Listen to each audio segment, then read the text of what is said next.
afternoon, everyone, and welcome to this webinar on remote teams in a time of COVID-19. My name is Natalia, and I'll be hosting this webinar today.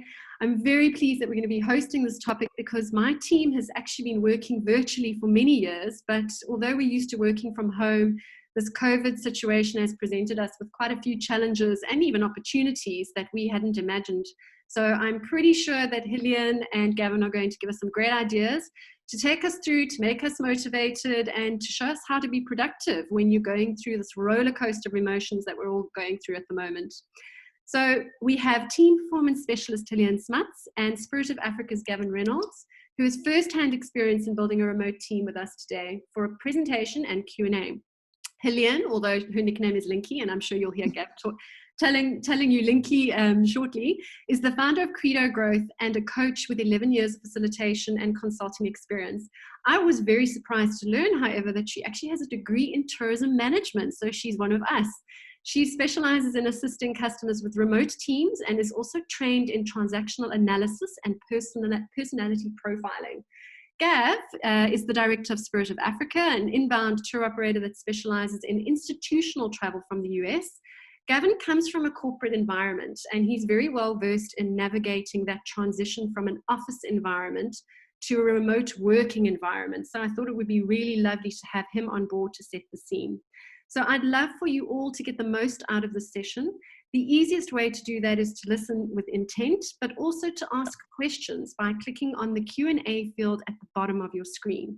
We will be recording the webinar and we will release it in the coming days. So if you want to ask a question, you can do so at any time. Just click on the Q&A folder. And I'm going to now hand over to Gavin to give us a little bit of an intro and to kick us off. Gav, floor is yours.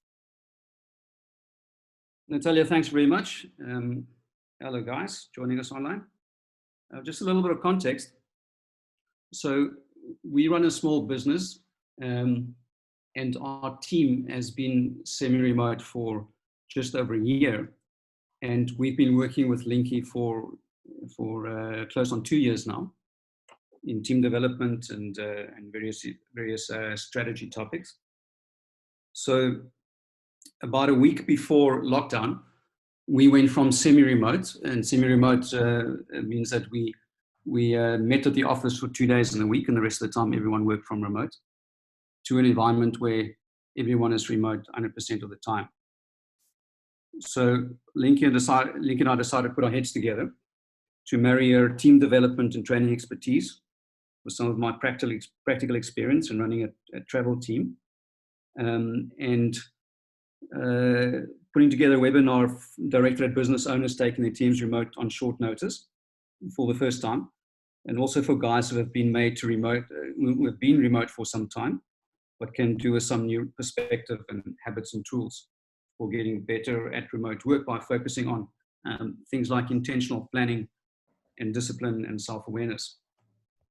So maybe just on a philosophical level. So the first thing for me is that this is not an exact science. And there's so many variables, different leadership styles, different teams, team compositions differ, different levels of maturity, different skill levels, etc.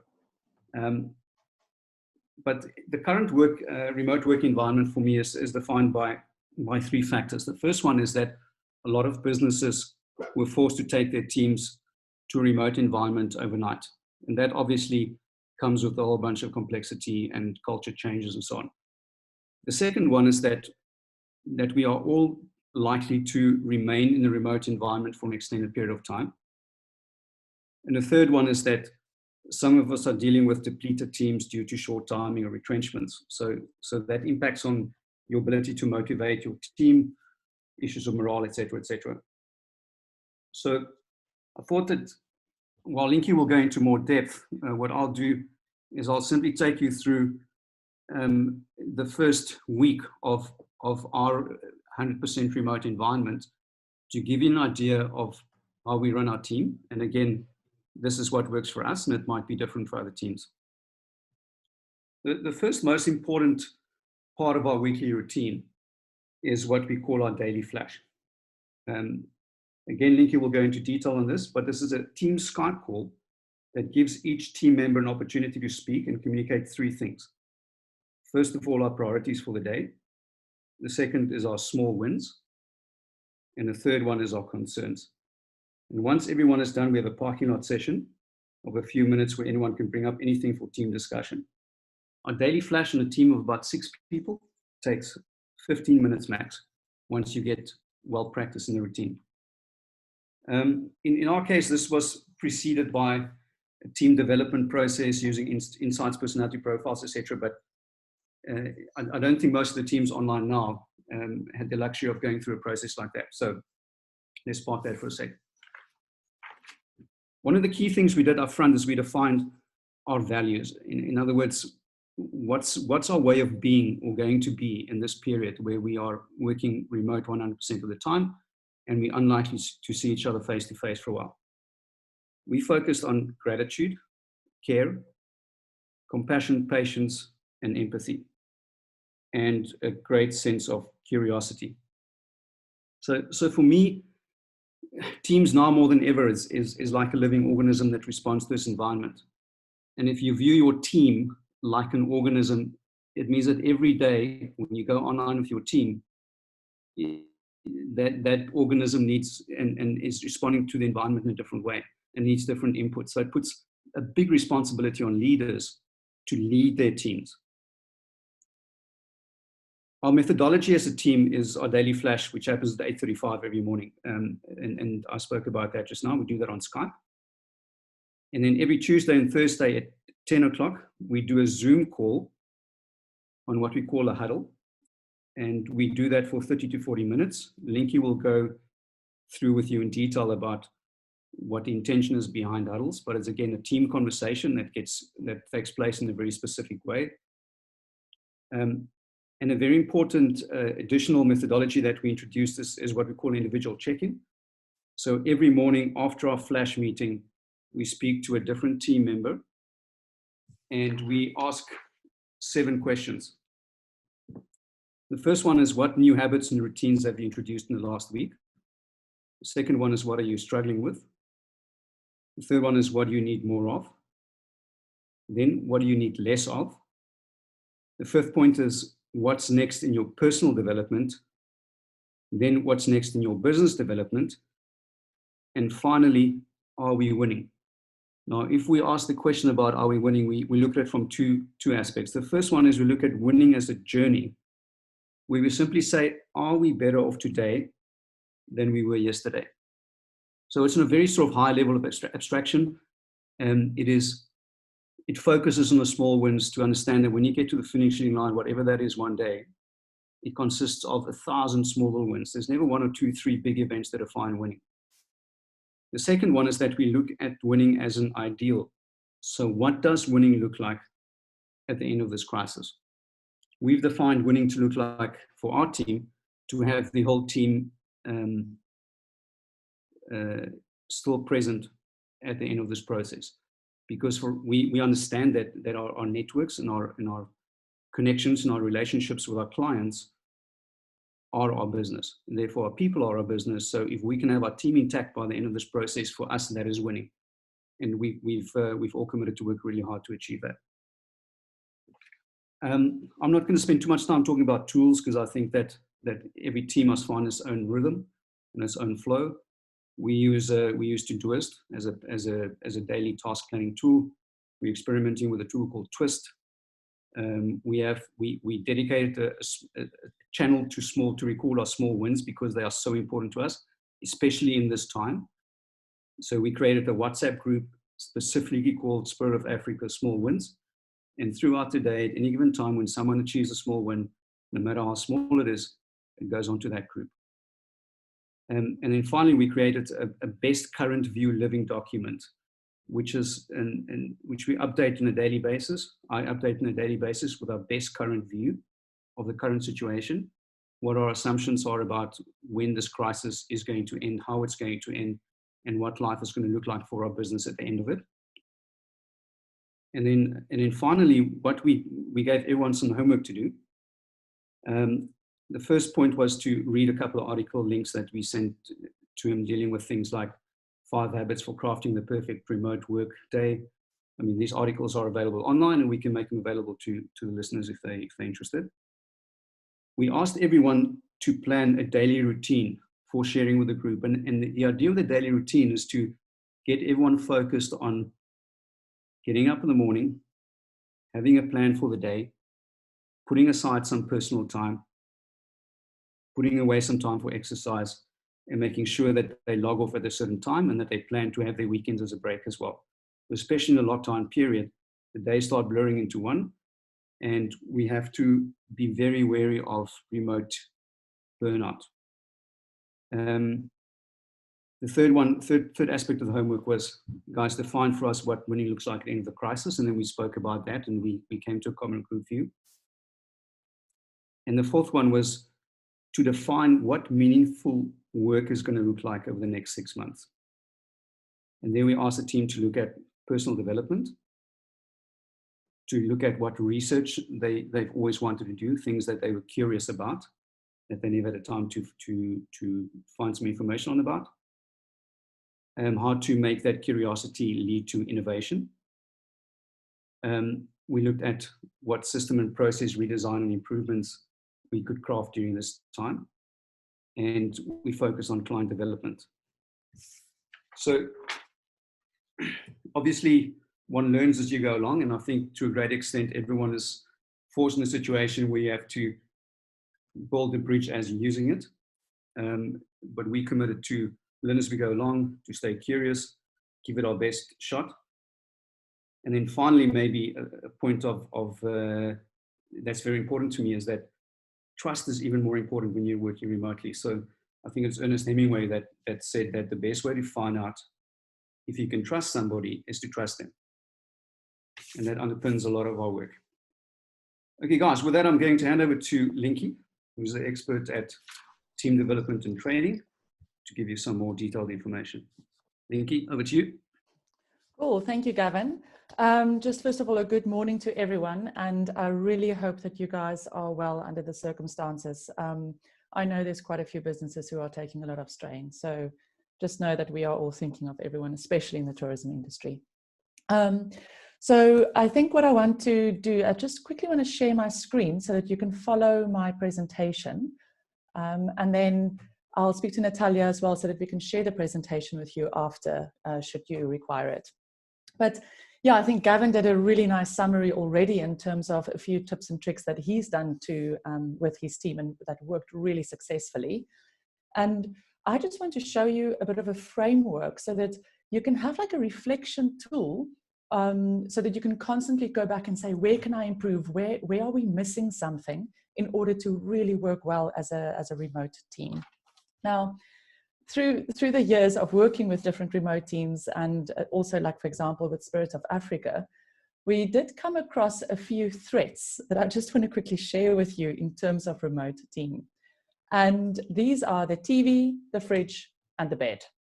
Now, the whole thing is that if we can get our staff or our team members engaged in such a way so that they don't lean into the temptation of the TV, the fridge, and the bed. I mean, I'm just thinking of me sitting here, how often these things, like my fridge, is kind of getting angry at me.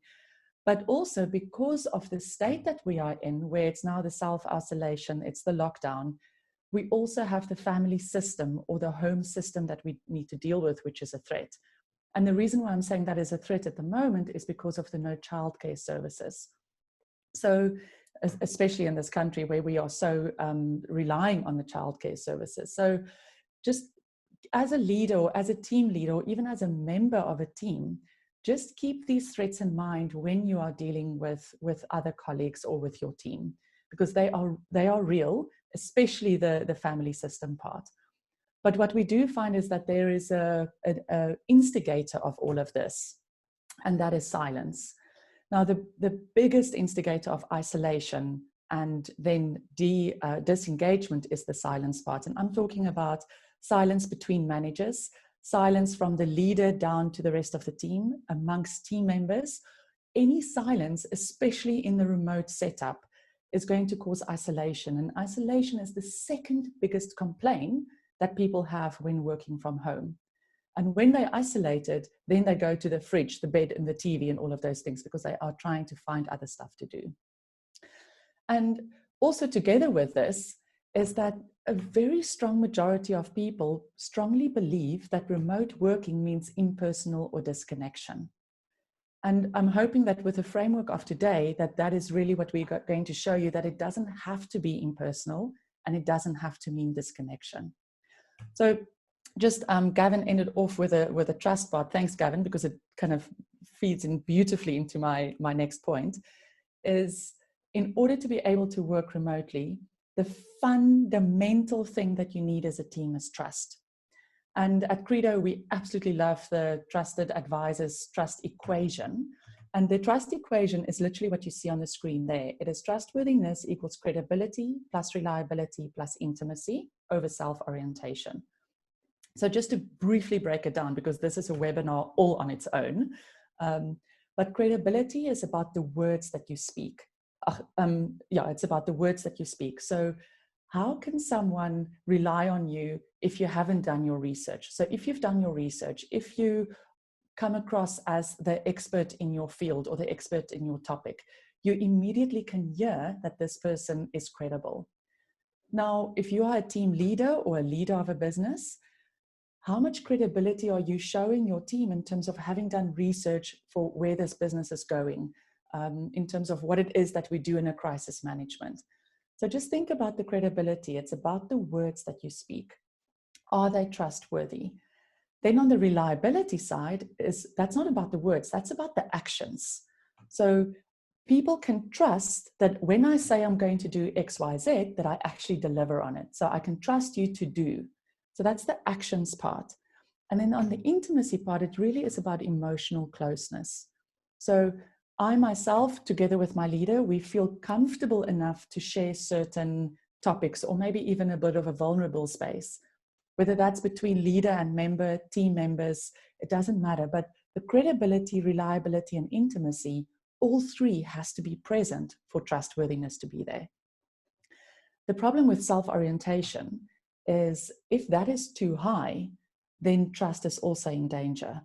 Because self-orientation is more about how concerned am I about my own agenda versus the agenda of my team member or even of my client. So the higher the self-orientation, the more in danger trust will be. The idea is that you have a low self-orientation because it's really about the benefit of myself with my team member or the leader and the team member. So just think about that as a kind of a high-level overview around what trust actually means. It means that in our team, we are all credible. People can trust what we are saying. In our team, we are all reliable. People can trust every single person in the team to act according to what they say they were going to do. And there's emotional closeness, there's intimacy, so we get to know one another on a deeper level, even though it's even in a remote space. And then fourthly is we're not in this for our own self-gain. It's not about my next promotion or how I'm going to look like in front of the leader. It's about how we are in this together to make this remote working space work for us. So the reason why I'm showing you the trust equation is because that's the foundation of the framework that we use when we work with remote teams. So I'm going to show you the framework as a high level, and then I'm just going to briefly go into detail for each one. So you'll see there, and we call it the Remote Team Intelligence Framework. And that consists of direction, routine and habits, and engagement.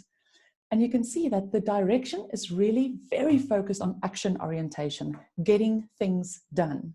So if you think about the reliability part as well as the credibility part, it's I trust my leader regarding the direction that the business is going into, but I'm also trusting that my colleagues knows what they are doing and is going to agree, or not just agree, but follow through on whatever it is that we agreed upon.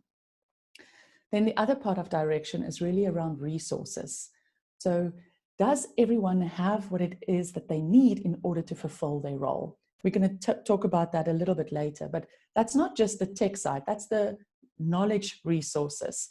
It is the accessibility to the tech. It's a whole bunch of stuff in terms of, do I have what I need in order to move in the right direction?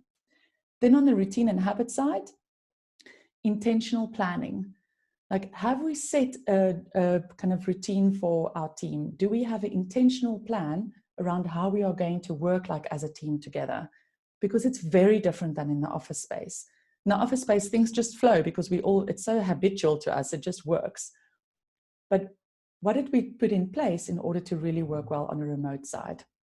And then the other part of the routine and habits is, are we following through on the rules of engagement? And the rules of engagement is set in the direction area. So it's set in the direction kind of area in terms of understanding exactly what it is that we need to do in order to get moving. And then in the routine, it's now we follow through with that. And then lastly is the engagement part, where it really speaks about leader and team member accessibility. And then also, and Gavin mentioned this earlier, the personal and professional development. It looks like with majority of people that we work with is that the professional and personal development gets forgotten because this new virtual space is so new that all of that about the research that I want to do, or the courses, or the new learning, or the growth mindset that I have becomes all zoned into this virtual space. So the framework is on direction, I have what I need. Routine, I know what to expect. And engagement, I am connected. So, and as I said earlier, everything needs to be based on a foundation of trust. But what is also something interesting to look at is, if you focus on routine and habits and direction, what it does, it really provides a lot of structure and clarity. So it's structure in terms of we know exactly what is happening when, and clarity in terms of we know exactly where we are going. But if we only focus on those two, what is then lacking is the connectedness part. So, and that is often where the issue of morale comes from, because we're so focused on where we are going and so focused on the routine and habits, we forgot to look at the engagement area. The same happens if you work your way through the framework. If you only focus on direction and engagement, it's brilliant because there's assurance and there's motivation. So I'm assured by my leader of where we are going and what we are going to be achieving. And as a team, we work so well together. Like, there's a lot of camaraderie and we check in with one another. So there's a lot of motivation and inspiration. But what is missing is we don't know what's happening tomorrow. We've got no rhythm with the team. And therefore, we're starting feeling a little bit all over the place and overwhelmed because we don't know what to expect. And then lastly, again, routine, if you focus on routine and engagement, there's a lot of alignment because we aligned in what happens when. We know exactly when we are all online and what the meeting rhythms are. And there's a lot of understanding because we connect as a team. However, we're not really sure what the outcome is for the next 3, 6, 9 months in terms of what the ideal situation of what does winning look like. So it creates a little bit of confusion then because we don't know where we're working towards. So this is a framework that I'm hoping that you can use as a reflection tool and a continuous reflection tool. It's like, where are we at in terms of these 3 areas? What are we doing well in each area? And where are we lacking? What can we do differently in order to make this team work even better? So I just quickly want to take you through the 3 different areas in detail. And Gavin already touched quite a lot on some of them, which is great because it means they're implementing what they said they were going to do. So the first thing is direction. And Gavin spoke about, what does winning look like? Here, I am not talking about what is the purpose of your business. I'm talking about here in terms of crisis mode, the scenario that we are all in at the moment. What does winning look like for 3, 6, and 9 and even 12 months? People need to understand how the business is going to deal with this crisis under the best of circumstances. So together with your team, identify what does winning look like, and then get them to engage to say, how can they contribute to that? I had a beautiful story. I'm not saying this is going to happen in every business, but where we got the team to look at what does winning look like. And then from the employees, they said, well, why don't we all go on forced leave? And when that is done, why don't we reduce our salaries? And that was always the idea of the owner. But because they were involved in the process, the employees also came up with an idea of how do we get to what winning looks like. And there's many different winning recipes, but identify for yourself what it is and make sure that your team knows that. So often we just assume people know what it is, and they need to hear it on a regular basis, especially under crisis. Then you see on the slide there, the tech slide, it really is just to make sure that people who are in your team, that they actually have what they need in order to fulfill their role. Do they have the tech? Do they have data? Do they have access to fiber or to Wi-Fi, or do you need to provide a dongle for them? Also, have you spoken to the different members in your team around their space? We worked with one client where their desk is literally right next to their bed. You can't necessarily change that for the person, but you might have to offer a little bit of more moral support because of this closed environment that they find themselves in. But make sure that you check in, or that your team leaders, if you're a team leader, check in with your relevant team members on how they are working with their space. Is it working for them? And what do they need from a tech perspective in order to do their job? And then there's the famous KPI goal setting, whether you use KPIs or OKRs. You might have said that in the beginning of the year, but things have shifted. So is everyone incredibly clear around the expectations that they now need to deliver on, regardless of what those are? But how clear are they to avoid any assumptions from happening? So again, last week worked with a team where some team members said, but I didn't even know that I was supposed to do that. And that is a big concern, especially in remote teams when people are not 100% clear. So make sure that every single person have a clear understanding, have almost like there's no room for assumptions. So just make sure that you have conversations with your team in that sense. And that everyone's goals can link into what the business goals are. Otherwise, they're also working on the wrong stuff. And then lastly, which is probably one of my favorite things, is rules of engagement. Now, it really is to identify together with your team, what are the rules of engagement? What are the non-negotiables? And how do you want to operate? So I'm just thinking, for example, things like, when is everyone going to be online, so that there's a collaborative state where everyone should be online at the same time? What time of day is that going to be? And it shouldn't necessarily be this day is then and that day it's another time. Have a consistent understanding of when is everyone going to be online. It's also, what type of platforms are you going to use for what type of conversations? Again, people said in another team that we worked with, I never know what message to post where because there are so many things. Make sure that people are 100% clear around what platform to use. For example, email is for non-complex, non-urgent matters. Video calls is for complex, urgent matters, and WhatsApp is for very quick, kind of just one-line questions that needs to be answered. I'm thumb-sucking now, but just to give you an idea, identify exactly what needs to go onto what platform. The other thing that you also need to look at is the entrepreneurial flair. So we call it moonlighting. What is your policy around that? Because if it does happen where someone is now working from home and they get a side project, are you okay with it? But what is the policy around that? And I know some people might go, but why do we even speak about it? If you don't speak about it, it comes as a surprise, and then we have knee-jerk reactions. But whatever it is, whatever your stance is as a leader or as a business owner or a team leader, make sure that people are aware what the instructions and the policies are around that. And the other thing that I am quite passionate about is I worked with a team last week where we did video calls, and the one lady was sitting in kind of a pajamas, her hair wasn't really done, and it's all great and good because it's very comfortable.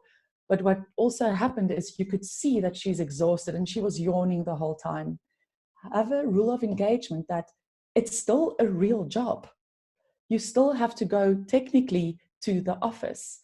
So think about how you are behaving on screen, because even a yawn here and your facial expression with your head in your hands, that can affect the engagement of the rest of the team because they still see you. And again, I'm going to speak about it later, but video always trumps voice.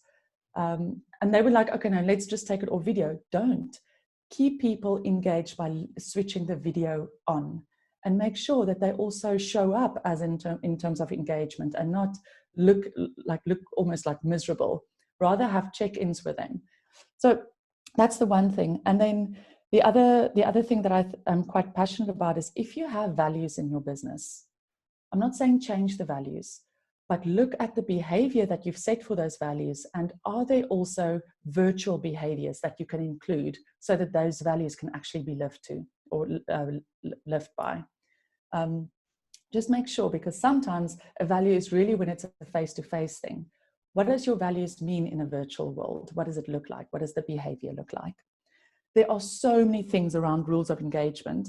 And I think the one tip that I want to give you is, whatever you decide under routine and under engagement, make that part of your rules of engagement, which becomes non-negotiable. So all those things that you agree on of what you're going to do, make sure that that forms part of the rules of engagement. Then if we move to the routine and habits, the first suggestion here, sorry, I just took my own headset out of my ear. The first suggestion is that you break your team even in smaller teams if you can, and where it makes sense.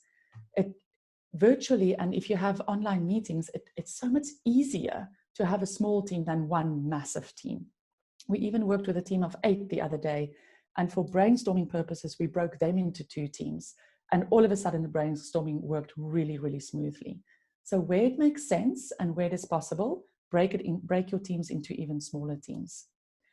And then another thing that I find quite interesting, I read it in an article, which is also at the end of this presentation for you to read at, is identify something like a ethics violator officer, or a person that is going to make sure that people are following the rules of engagement. And maybe rotate that once a week or once every 2 weeks, so that people look at how the team engages with one another from a different angle. And this person has the responsibility to point out when people are not adhering to the rules of engagement, or when people are actually stealing time from the team. As an example, if you come unprepared to a team meeting, the ethics violator can then contact that person and speak to them and say, hey, come on, this is not right. But it needs to be someone else than a team leader or the leader of the business. It's just to get people engaged in a different way, and to make sure that team members keep one another accountable. Then we get to the meeting rhythms, which is what Gavin spoke about. And I think for remote teamwork, the 2 fundamental rhythms that needs to take place is the morning stand-ups. We call it at Spirit of Africa, the morning flash, and then also your weekly huddles.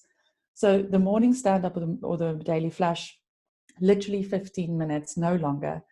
And it really is about to say, what are your biggest priority that you will achieve today? Just 1 or 2 biggest priorities that has to be achieved today. It gives a sense of, this is what I'm committing to, and people then start understanding and get an overview of what is going on in the business. So it takes the assumption away. And then also on the weekly huddles, that needs to be linked to your monthly goals. So in the weekly huddles, you give the information about how far are you from your monthly goal? What are you doing, and what obstacles are you having or experiencing? And are you on track to achieve the monthly goals, whatever those KPIs or OKRs are? I have also designed an agenda that I will share with you, and you can tweak that agenda as you wish, but it gives you the exact timing of what needs to happen at the daily flash and what needs to happen in the weekly huddle.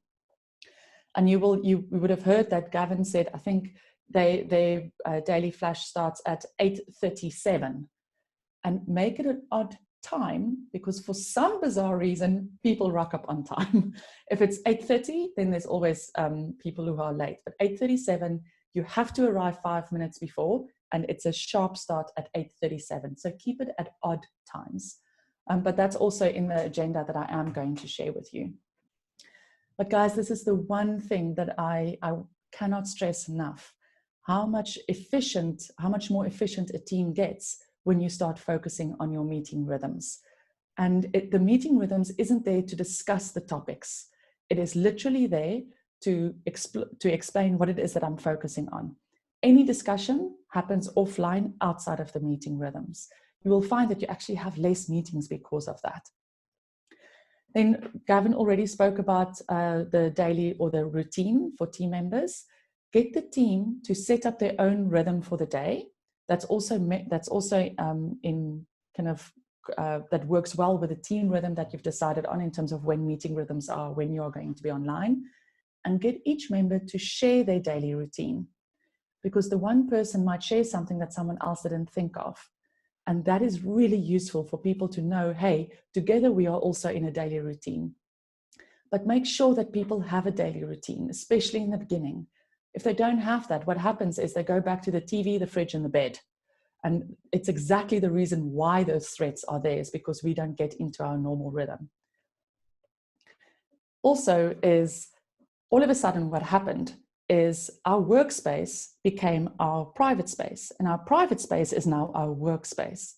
So have strict rules around the no working zones.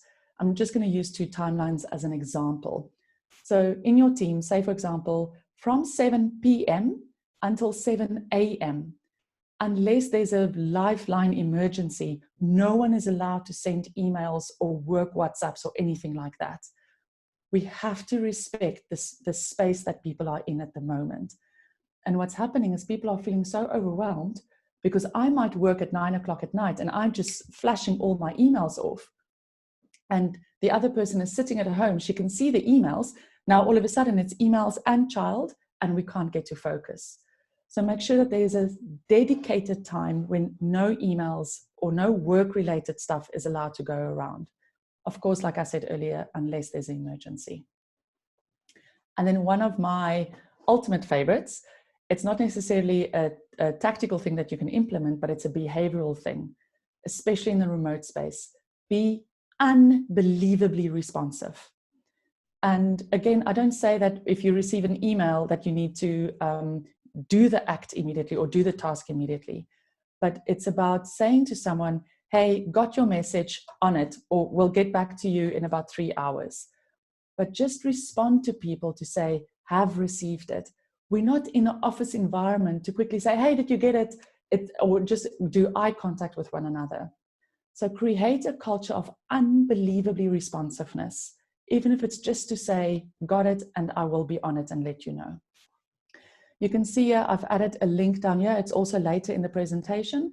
It's just a link from a colleague of mine who's in the same network that I belong to around the tech part of things. So have a look at it. It's a 10-minute video around how to use Zoom in an efficient manner. I thought it might be useful for you to view that. Then the last thing that I want to show you before we go to reflection is, tips for virtual meetings. I forgot about that. Is to make sure that agendas are sent beforehand and people actually prepare. The moment they come unprepared to a meeting, the ethic violator can have a chat to them. And the meetings should not be about updates in terms of detail around a topic. The update should happen in, for example, a different platform. So before the meeting, you go read all the updates so that the meeting can actually be what it was supposed to be about. Video always trumps voice. It's also because the people are engaged and you can see people's reactions. And I've said later in the slide, use your facial expression so that people can understand where they are at with you. Also, assign roles to some of the meetings. You don't have to have all of these roles, and use what makes sense for your business. But have a meeting leader, have a timekeeper, have a minute taker, someone who captures all the action steps, so that each person who's in the meeting have an active role so that they also pay attention to what's going on. The moment we become passive, we don't really listen. We start getting involved with WhatsApps and start writing other stuff. And then the problem with that is we ask a question that might have already been answered. So rather let people have an active role in the meeting to assist the efficiency of it. Gavin already mentioned it, start with an individual check-in. I'm going to talk about this later. A lot of people say that you have to make sure that everyone is always on mute. I get that, especially if there's lots of background noise going on. In my opinion, kill the mute button. And not necessarily in a webinar space, because there's a lot of background noise that can go on, but in a meeting. The reason why I'm saying kill the mute button is because you can miss out on someone's quirky chirp or when someone is laughing. And I know it's a little bit more disruptive, but keep the culture so that people can at least still feel that they can engage in a normal, humane manner. Often there's a joke that's being made and then people laugh. And how better way to create a little bit of intimacy when there's spur of the moment jokes or comments that goes around. And of course, if you've got background noise, etc., use the mute button, but use it wisely. Don't just use it for the sake of using it. Get to know your tech, and here are the 2 links of how to really make useful presentations. I find the second link was amazing. It's by a guy called Richard Mulholland, just in terms of how to really use Zoom and how to set it up so that it really works well for you. So have a look at those links. And then I think the last 2 things that I just want to mention to you is, first of all, formalize the water cooler conversation. People after a meeting tend to go to the coffee station and complain about something. So instead of letting people now complain about it, formalize it. So after a meeting, then say, you know what could we have done better in this meeting to make it more efficient? Get people to give you feedback or to give each other feedback around what would have gone better, instead of letting them do it offline. And then another big, massive thing is ban multitasking. So if you're in a meeting, if you're engaging, make sure that that is all you are doing. So it needs to almost become kind of a culture, a virtual culture of ban multitasking by being on a meeting and then looking at your WhatsApps and doing other stuff.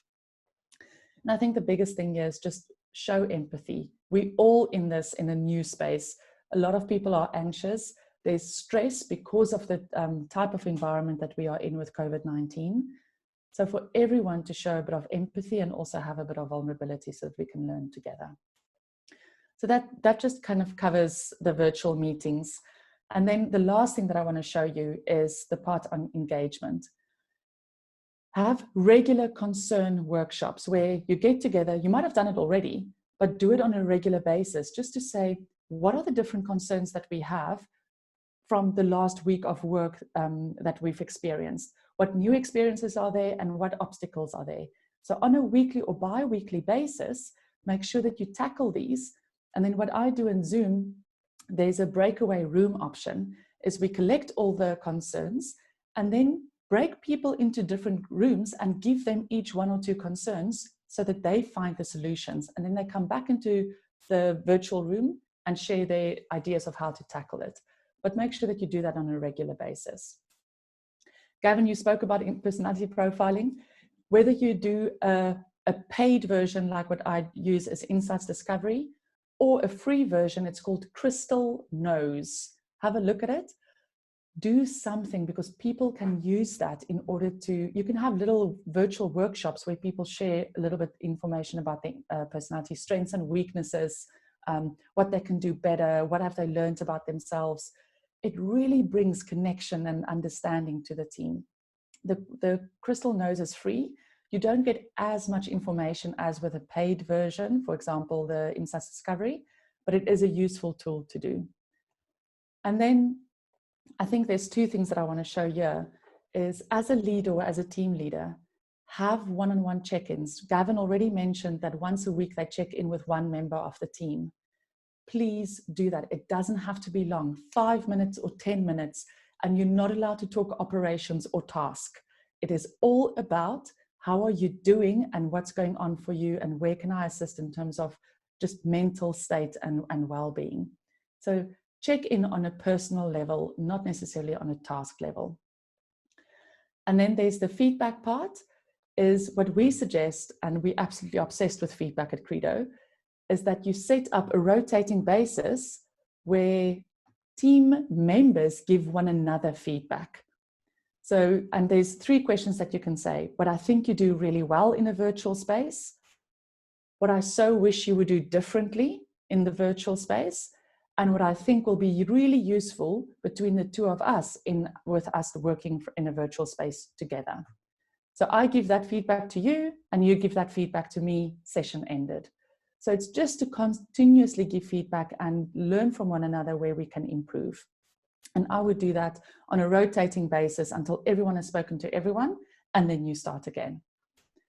And then the last two things is something that I got from listening to Simon Sinek. And they do, before their weekly meeting, they do a high five. There's also an app called High Five that you can use. But the high five is to where everyone is on the screen, and someone goes, I just want to give a high five to Natalia for really doing a brainstorming with me. I know she didn't have to, and it helped me a lot. And then the next person goes. So you just have a minute of high fives going around.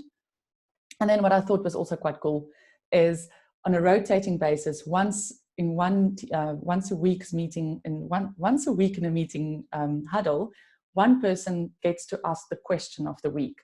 And that is a little bit more on the intimacy side. So nothing to do with task or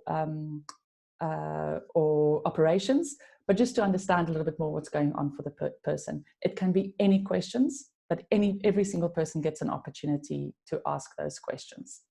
So that is kind of in a nutshell how you can look at the different framework in terms of the direction, routine, and engagement.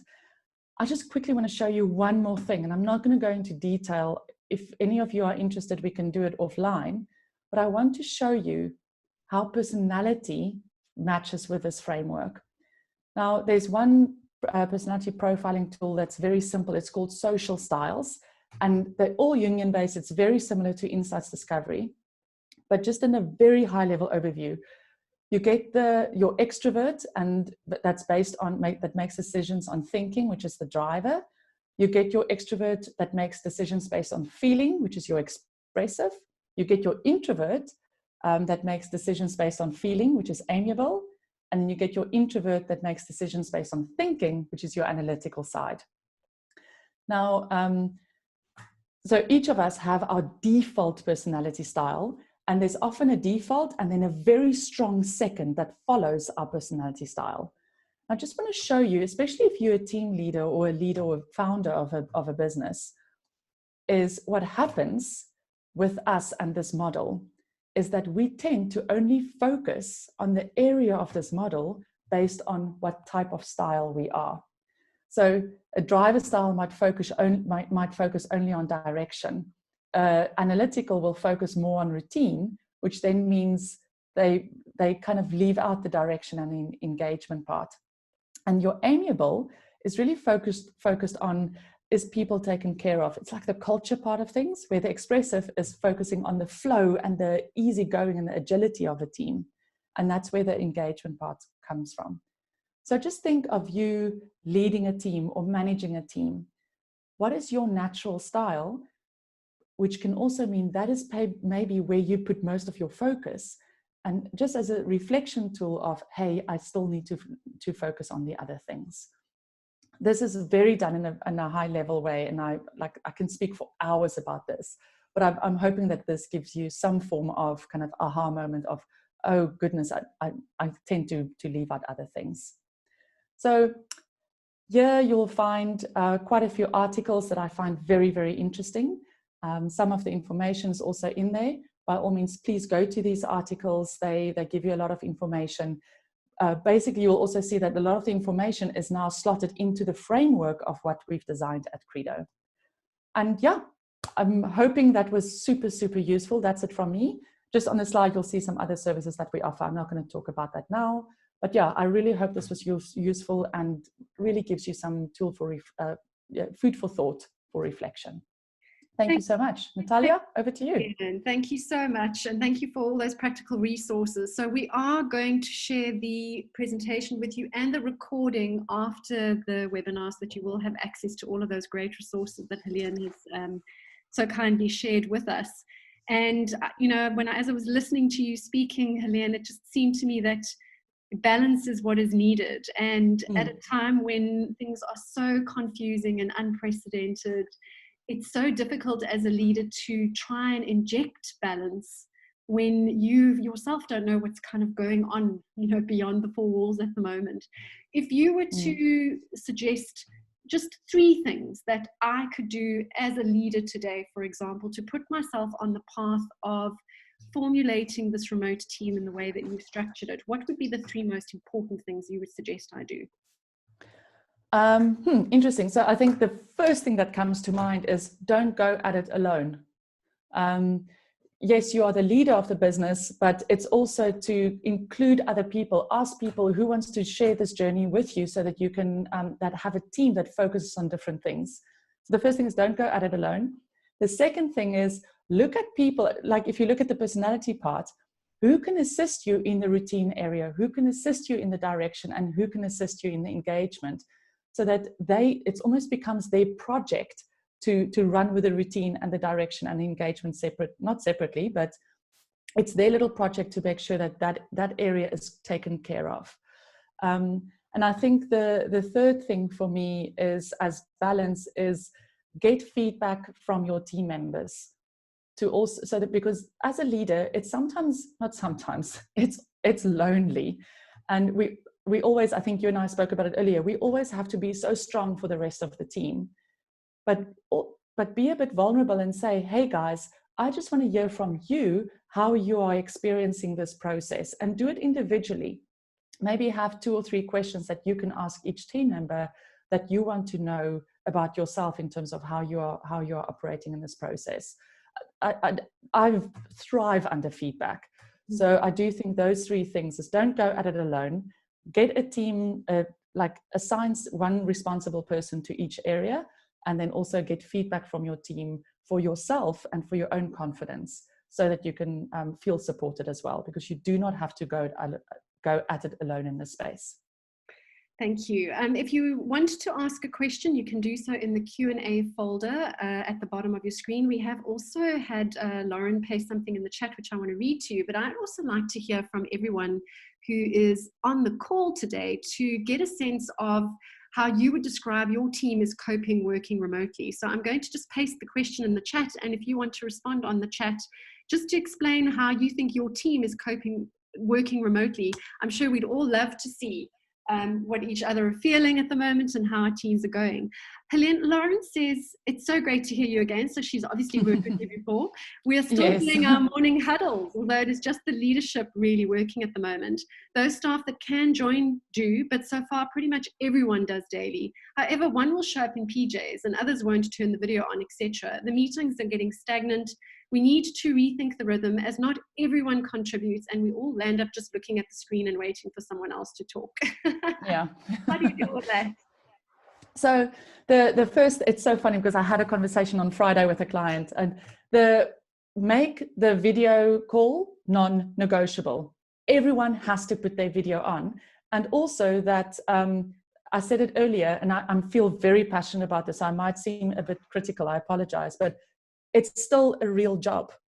Even though you're working from home, the understanding needs to be there that you can have your pajama pants on if you want to, but dress up for the top.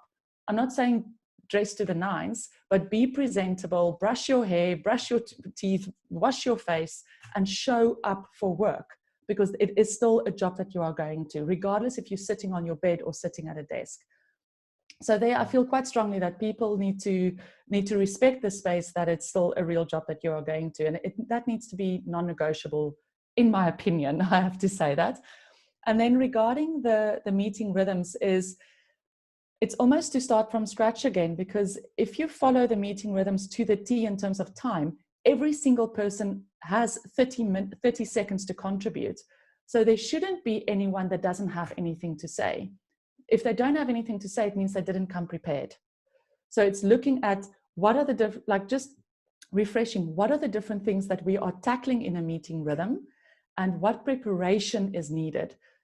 The person might have forgotten or is just not preparing well enough, and therefore they don't have anything to say. So those 2 things are crucial for me. And I think what happens is, because we are all understanding that this is a new space, we kind of go into a rescuer mode where we say, oh, you know what, it's okay if you don't say anything today. Oh, it's okay if this time your video is off. But now all of a sudden that saving grace of this time it's okay, this time it's okay, that becomes the habit. So rather stick to strict, I don't want to sound like a critical parent, but stick to the rules of engagement that you've agreed upon, and don't bend those, don't go away from them. Otherwise this will happen, is where people just sit back and they don't really take part. in meeting rhythms, everyone has to come prepared and say what they are doing and where they are at. And then I think one last thing is, maybe what will work is to have, or what I know it works is, you've got a leadership daily huddle, and then each leader or each team leader has then a separate daily huddle with the rest of their teams. So a leader or team leader might be in 2 huddles, where the one is leadership focused, and then you do it with the rest of your team. I don't know if that makes sense. You know, it totally makes sense, because as I said to you, to everyone earlier, we are used to working in a virtual environment. We're a team of 16 people. And on last week, Monday, having spent 3 weeks just getting as much information out to the industry as we possibly could, we were in survival mode. And then it was almost as if the fever broke, and Monday arrived and we felt a little bit aimless. You know, we had, that meaning had kind of disappeared. The purpose had kind of disappeared. The direction, the drive.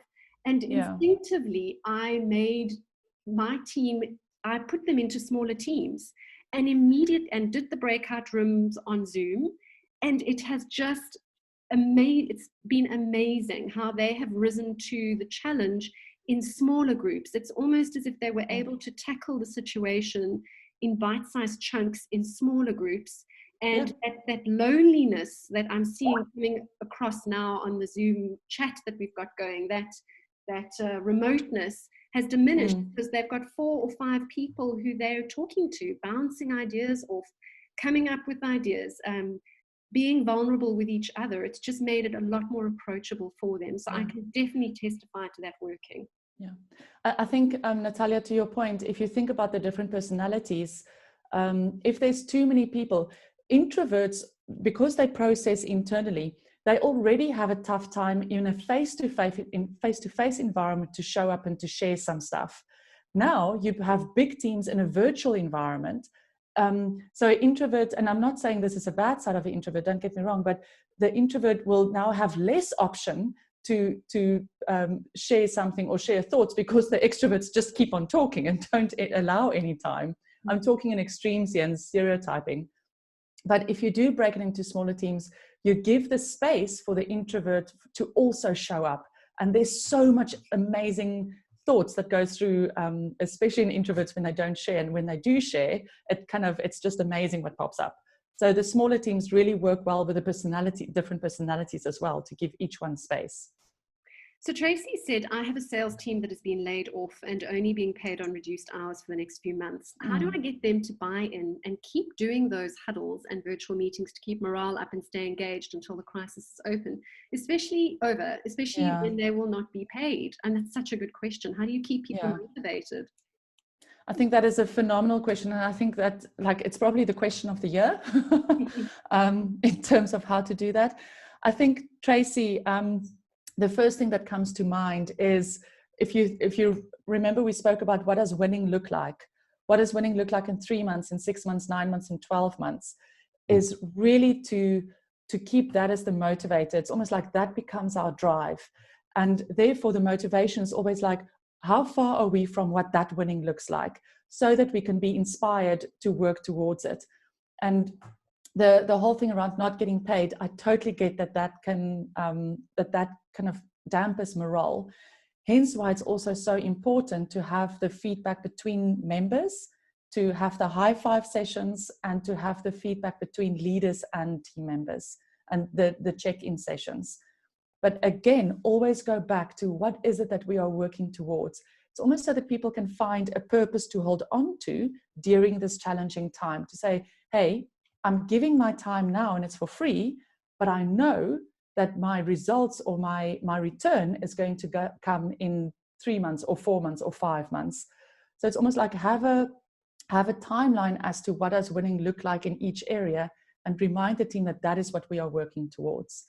I don't know if that helps a bit, but it's such a challenging time. And for me, it really is about that future look of, hey, this is what we are working towards. Therefore, the effort is not going to go unnoticed. And as a leader, and having that team help forge what that looks like, essentially, as you exactly. said. Yeah. So get everyone together to design together what that is going to look like. I think that's probably one of the biggest things that you can do, especially in the circumstances that we are now. Wow, an hour has gone by in an absolute flash. The topic is just so interesting. So we have recorded it, as I said earlier, and we will share the presentation with everybody that has attended the webinar, so that you are also able to share it. Helene and Gavin, thank you so much for your time today and for sharing those insights with us. I know we're all going through a difficult time and the emotions are changing all the time, but it's such a strong framework that you have given us. So if we follow it, I hope that it'll get us out of the situation that we're in. And to everyone for joining us today, thank you for your time. We will let you know if there are any additional webinars. If you have any webinars that you feel would be useful, you are welcome to let us know. You can email me directly on natalia@bigambitions.co.za, natalia@bigambitions.co.za. And again, enjoy the rest of your day and good luck for the rest of the week. Thank you, Helene and Gavin. Goodbye. Thank you. Goodbye. Ciao.